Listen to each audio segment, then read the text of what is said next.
Yan problema mga kababayan, hindi na natin matanong si Cabral kasi patay na po. Unless may CCTV na ma-retrieve sa opisina ni Cabral at may witness na nakakita. Siyempre may secretary din siya, personal secretary. Itong si Cabral na pwedeng matanong kung nangyari yung ganon. Inagaw bigla yung mga papeles na puwersahan at nagka-injury pa yung daliri ni Cabral. Iba pa? But anyway, ang kwento ni Leandro Berceles, tinurn over daw sa kanya. Ano yung totoo? Tinurn over o inagaw niya?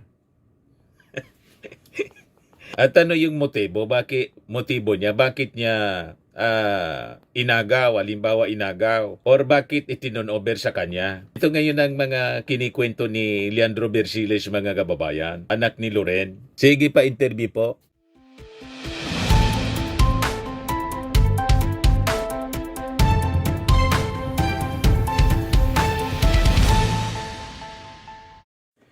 Hello po mga kababayan, si Dante Maravillas. Yung anak ni Loren Legarda na congressman, si Libiste, Leandro Libiste. Ayan o. Kamukha ni Kiko Barsaga. Pati style po. Kopya si Kiko Barsaga. Pabida mga kababayan. Sige ang daldal. Mga kaori ni Baguio City Mayor Magalong sa ni Guanzon. Magkakaori kasi sila. Magkaka-align.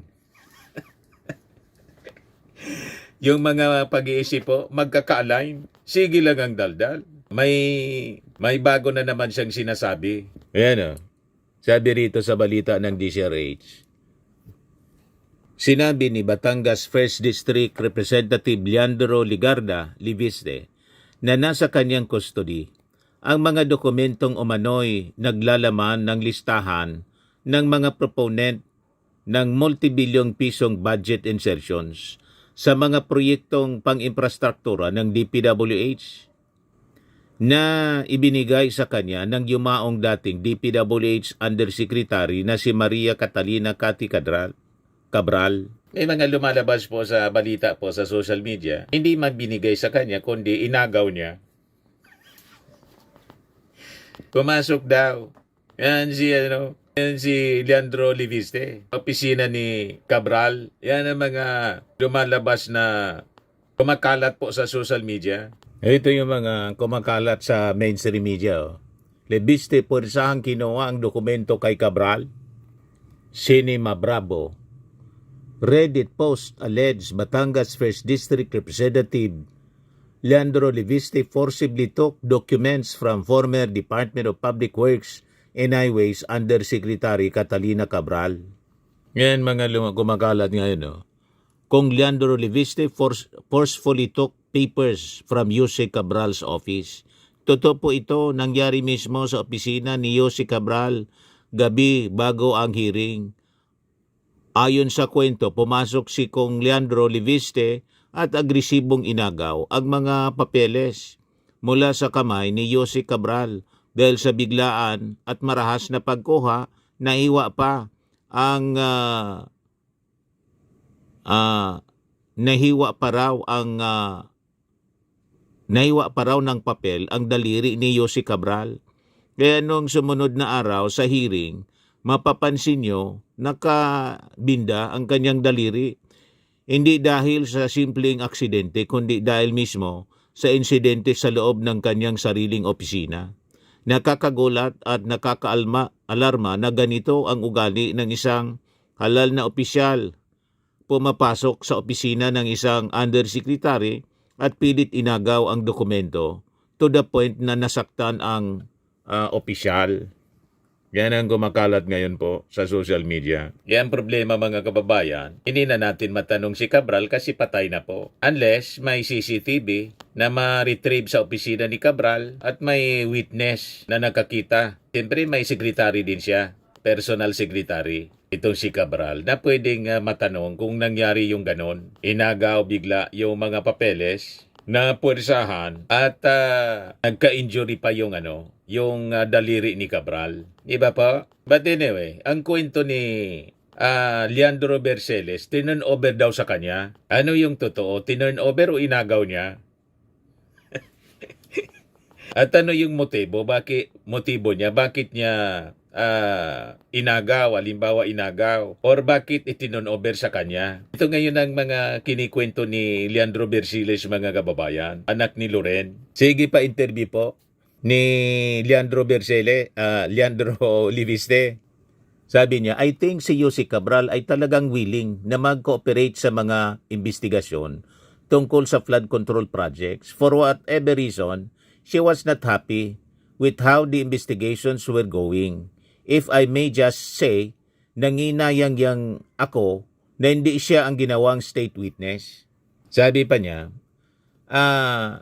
DPWH Secretary, Undersecretary Catalina Cabral gave me files listing the proponents of DPWH insertions of the whole country on September 4 after Secretary Vince Dizon told her on the phone to release them to me in the interest of transparency. Since then, many have asked for the late Yusek Cabral's files to be released to the public. I will await the DPWH position on this, and I will release them if Secretary Vince tells me to, sabi ni Leandro Liviste. Lagi ako nagkakamali. Berseles po. May dati kasing politiko din dati sa amin. Leandro ang pangalan. Berseles, taga Catanduanes. Yan lagi kong nasasabi, Berseles. Kapangalan ni Liviste. Di ano niya, Mr. Maravillas, ang masasabi mo dito sa mga pinagdadaldal ni Liviste? Hindi i-release niya.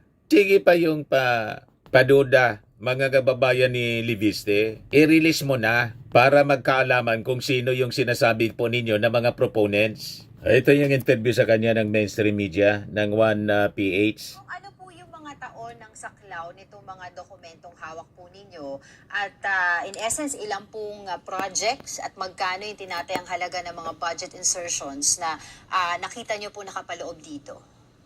Yung pinakamalaking detalye na nakuha ko ay tungkol sa 2025 budget, pero meron din po akong mga nakuhang impormasyon tungkol sa mga nakaraang mga budgets. Lalong sa 19th Congress, pero pati na po previous Congresses.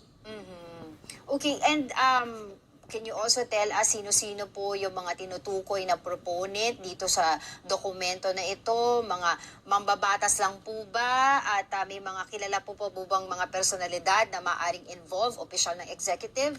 Kong?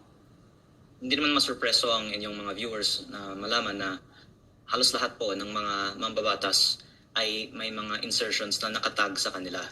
At ito naman po ay ibinalita na. Pero ang listahan ni Yusek Cabral ay nagpapatunay nito.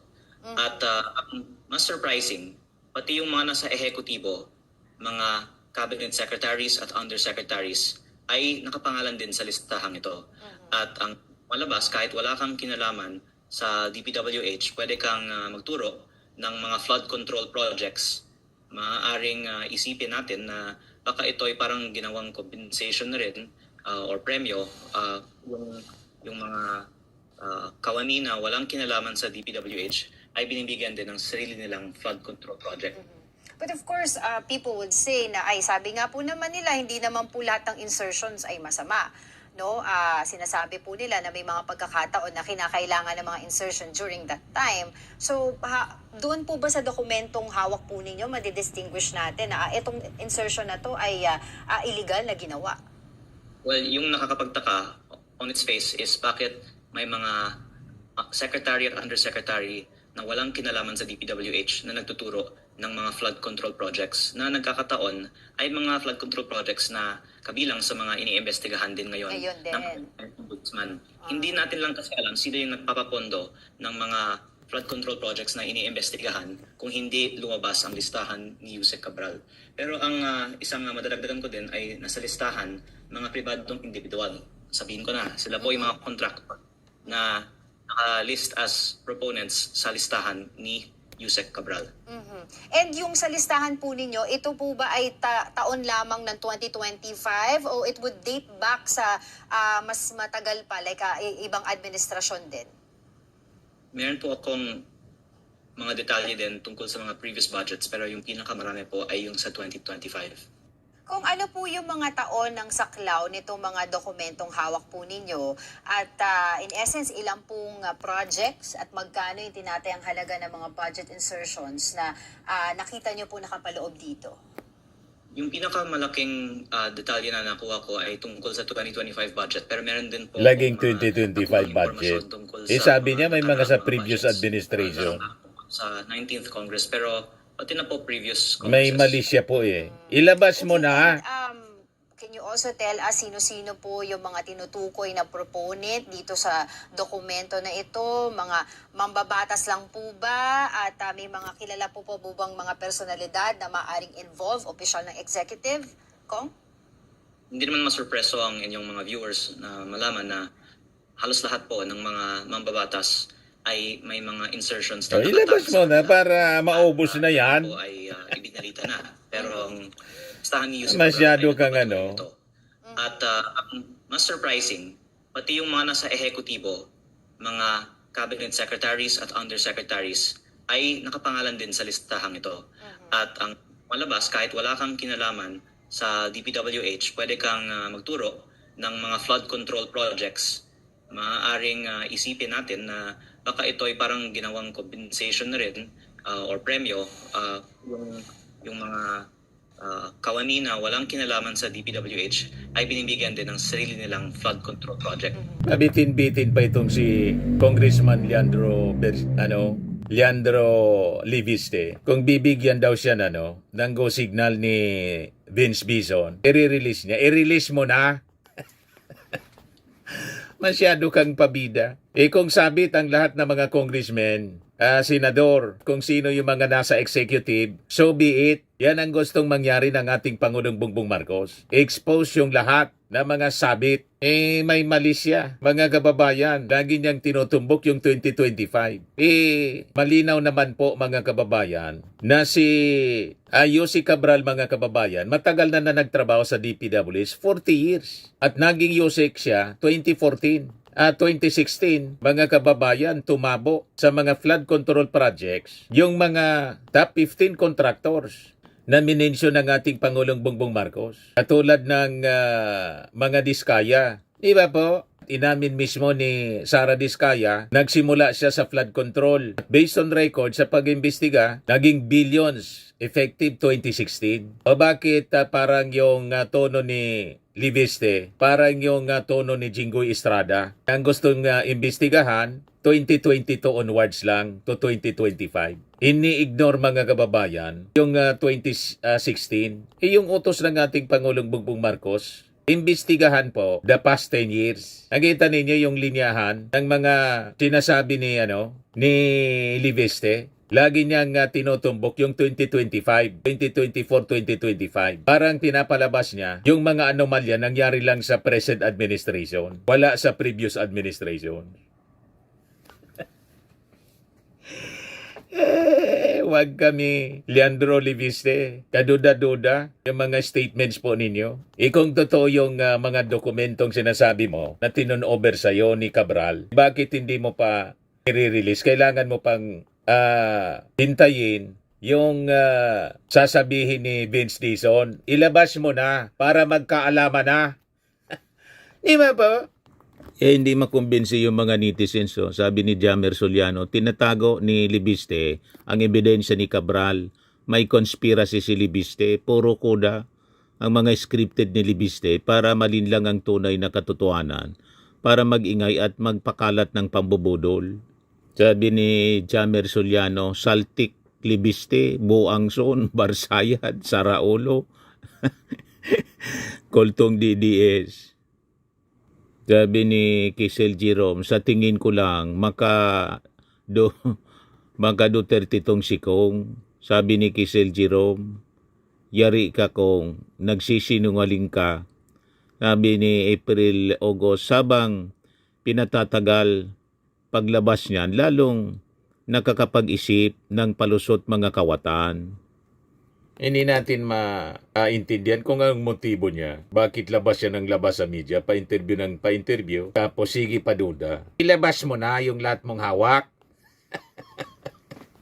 pangalanan mo yung mga congressman ng mga kasama mo, mga senador. Ubusin mo na. Sabihin mo, aros lahat. Di ubusin mo. Di ba? Huwag yung paduda palagi at pabida.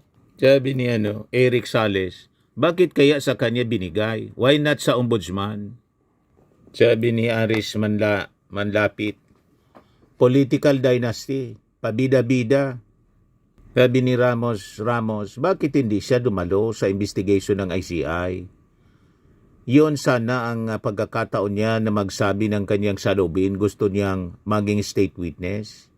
Or nagpresenta na lang sana siya, voluntary sa DOJ para mabigyan siya ng proteksyon sa pagsisiwalat ng kanyang nalalaman at mag-apply ng witness protection program. Sabi ni Leo, in my opinion, she is the most guilty. Despite the controversy, nag-offer pa rin sa Senado kung totoo yung paratang ni Lacson at Soto. Sabi ni Tolmercano, for sure, why giving those comments only now? Sabi ni Bert Espejo, ang hilig nitong sumakay sa latest issue, grabe umipal. Parang si Magalong, ang pag-ugali ni Libiste.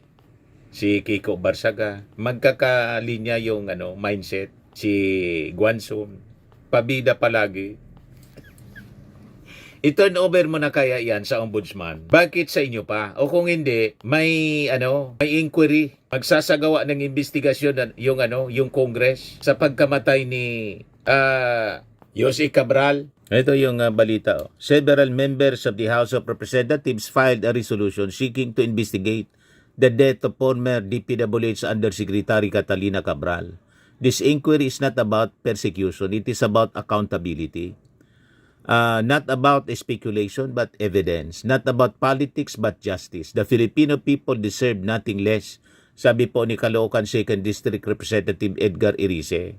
O di doon mo, sabihin yung mga nalalaman mo po based doon sa documents na sabi mo, tinurn over sa'yo ni Yossi Cabral. Sige pa interview ni Libiste. Sabihin mo na, asahin mo, isa-isa. Sino-sino itong mga congressman? Kasi sabi mo, lahat. O di sabihin mo na lang, kasi marami yan. More than 300. Sabihin mo na lang kung sino yung hindi sangkot. Pagka sabi mo ng mga pangalan na hindi sangkot, sabihin mo, the rest, lahat sangkot. O di ba? Ganon din sa mga senador. Sabihin mo, sino yung hindi sangkot. Tapos, the rest, sabihin mo, ito yung hindi ko nabanggit dito, lahat ito sangkot. Baliktarin natin, imbis pangalanan ninyo kung sino yung mga sangkot. Yung hindi sangkotan na sabihin ninyo. Then the rest, alam na sangkot. Ano ba? But anyway, mga kababayan, yan ang ating challenge dito kay Libiste. Na sige po, araw-araw nagpapa-interview. Pabida masyado. Pag